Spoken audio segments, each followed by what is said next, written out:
గాంధీ భవన్లో deputy CM బట్టి విక్రమార్క మాట్లాడుతున్నారు. ఇప్పుడు లైవ్ చూద్దాం. అట్లాగే కాంగ్రెస్ పార్టీ భావజాలాన్ని నమ్మి పెద్ద ఎత్తున ప్రోత్సహించినటువంటి అభిమానులు ఓటర్లు కూడా ఈరోజు ఇక్కడ ప్రత్యక్షంగా నన్ను కలవటానికి వస్తూ ఉన్నారు. ప్రభుత్వ దృష్టికి అంశాలు తీసుకొని వెళ్ళటానికి వాటిని కూడా తీసుకొని వాటిని పరిష్కారం చేయడం కోసం ఆ ప్రయత్నం అంతా చేస్తామని ఈ సందర్భంగా మీకు మనవి చేస్తూ, మీరు ఒక్కసారి గమనించాలి, గత ప్రభుత్వాలకి ప్రజాప్రభుత్వాలకు ఉన్న తేడా ఇదే. గత ప్రభుత్వం ఎప్పుడు గడిల మధ్యలో లోపల బంధించుకొని పాలకులు పాలన చేస్తే ఈరోజు ప్రజల వద్దకే పాలన అని చెప్పి ప్రజాప్రభుత్వంగా ప్రజలతో మమేకమై నిత్యం మంత్రులు, ముఖ్యమంత్రి, ఉప ముఖ్యమంత్రి అందరూ కూడా ఈరోజు ప్రజాపాలనలాగా తీసుకొని ముందుకు వెళ్తున్నటువంటి విషయం మీరు స్పష్టంగా చూస్తూ ఉన్నారు. ఆ ప్రజాపాలన ప్రజల ఆలోచనల నుంచి వచ్చినటువంటి అవసరాలు, అవకాశాలని ఈరోజు పెద్ద ఎత్తున ప్రభుత్వం ఒక పాలసీగా తీసుకొని ముందుకు పోతున్నటువంటి విషయం కూడా మీకు తెలిసిందే. ఉదాహరణకి రాష్ట్రంలో ఉన్నటువంటి విద్య, వైద్యం పైన ఈ రాష్ట్ర ప్రభుత్వం దృష్టి పెట్టిన వైనం కూడా మీకు తెలియదు కాదు. పెద్ద ఎత్తున చదువుకునేటువంటి విద్యార్థులకి బంగారు భవిష్యత్తు అందించి ప్రపంచంతో పోటీ పడేటట్టుగా చేయటం కోసమే ఇంటిగ్రేటెడ్ రెసిడెన్షియల్ స్కూల్స్ అని ఈరోజు ఈ భారతదేశ చరిత్రలో ఏ రాష్ట్ర ప్రభుత్వం కూడా చేయలేనంత పెద్ద ఎత్తున పక్కా ప్రణాళికతో ఇంటర్నేషనల్ స్కూల్స్కు తగ్గకుండా ఇంగ్లీష్ మీడియంతో అన్ని సకల వసతులతో ఈరోజు నిర్మాణ కార్యక్రమాలను పెద్ద ఎత్తున చేపట్టి ముందుకు పోతున్న విషయం కూడా మీకు తెలిసిందే. అలాగే నేటి చిన్నారులు, నేటి బాలురు, నేటి చదువుకునే విద్యార్థులే రేపటి భవిష్యత్తు. వారు పౌష్టికాహారంతో ఆరోగ్యంగా ఎదిగితేనే ఈ రాష్ట్రానికి మంచి భవిష్యత్తు ఉంటుందనే ఆలోచనతో మేము అందరం ఆలోచన చేసి ముఖ్యమంత్రి గారు రేవంత్ రెడ్డి గారు, మంత్రిమండలి, అట్లాగే కాంగ్రెస్ పార్టీ అందరూ ఆలోచన చేసి ఈరోజు పెద్ద ఎత్తున డైట్ ఛార్జెస్ 40% పెంచి గత 10-12 సంవత్సరాలుగా పెరిగిన ధరలకు అనుగుణంగా ఏ ఒక్కరు కూడా ఆలోచన చేయనటువంటి పరిస్థితుల్లో ఆ పెరిగిన ధరలకు అనుగుణంగా వాళ్ళ డైట్ ఛార్జెస్ కూడా పెంచి వాళ్ళు పౌష్టికాహారంతో ఎదగాలనే ఆలోచనతో చేసిన విషయం కూడా మీకు తెలిసిందే.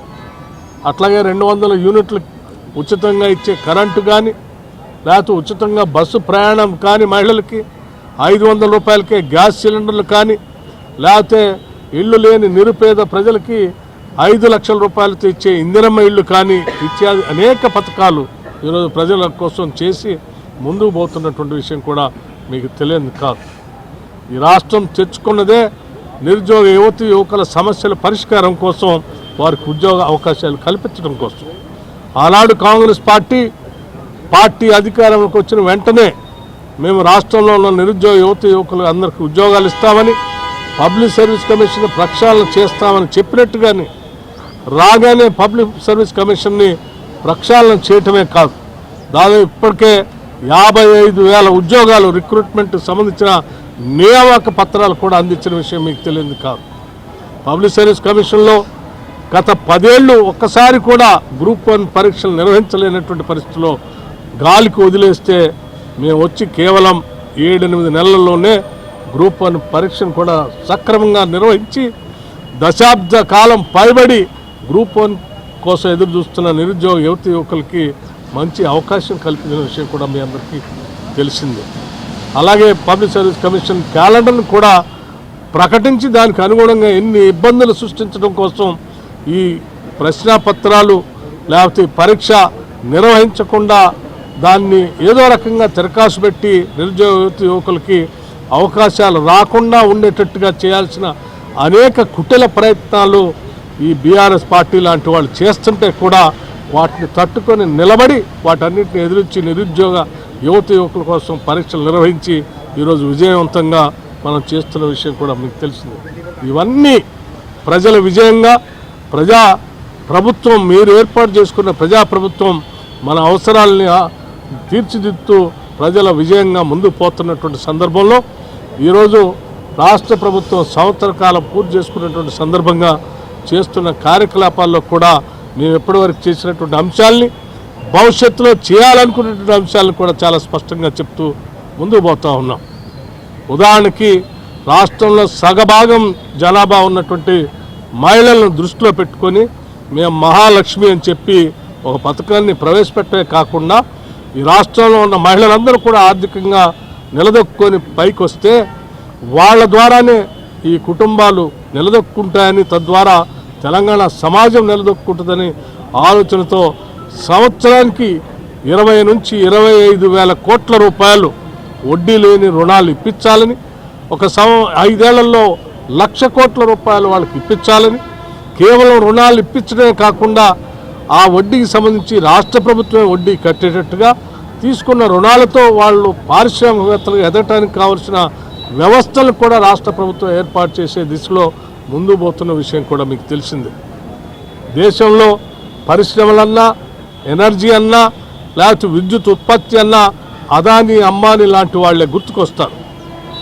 అదానీ అంబానీ లాంటి వాళ్ళ చేతుల్లో పోయేటువంటి విద్యుత్ ఉత్పాదనకు సంబంధించినటువంటి సోలార్ పవర్ ప్లాంట్ లాంటి వాటిని కిందికి తీసుకొని వచ్చి మేము ఈ రాష్ట్రంలో ఉన్నటువంటి మహిళా సంఘాలతో ఒప్పందం చేసుకొని 1000 మెగావాట్లకు సంబంధించి వారికి నిన్న జరిగినటువంటి వరంగల్ మహాసభలో మేము ఒప్పందం చేసిన ఎంఓయూ చేసిన విషయం కూడా మీ అందరికీ తెలిసిందే.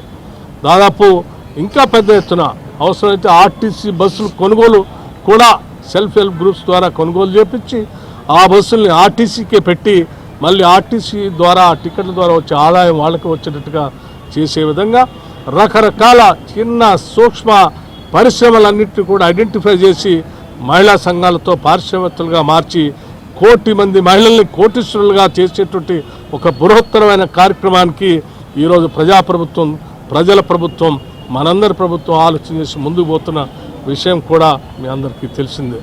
ఇటువంటి అనేక అంశాలు యూనివర్సిటీస్ అన్నింటినీ పటిష్టపరుస్తున్నాం. అనేక అంశాలని ముందుకు తీసుకొని స్కిల్ యూనివర్సిటీ పెట్టాం.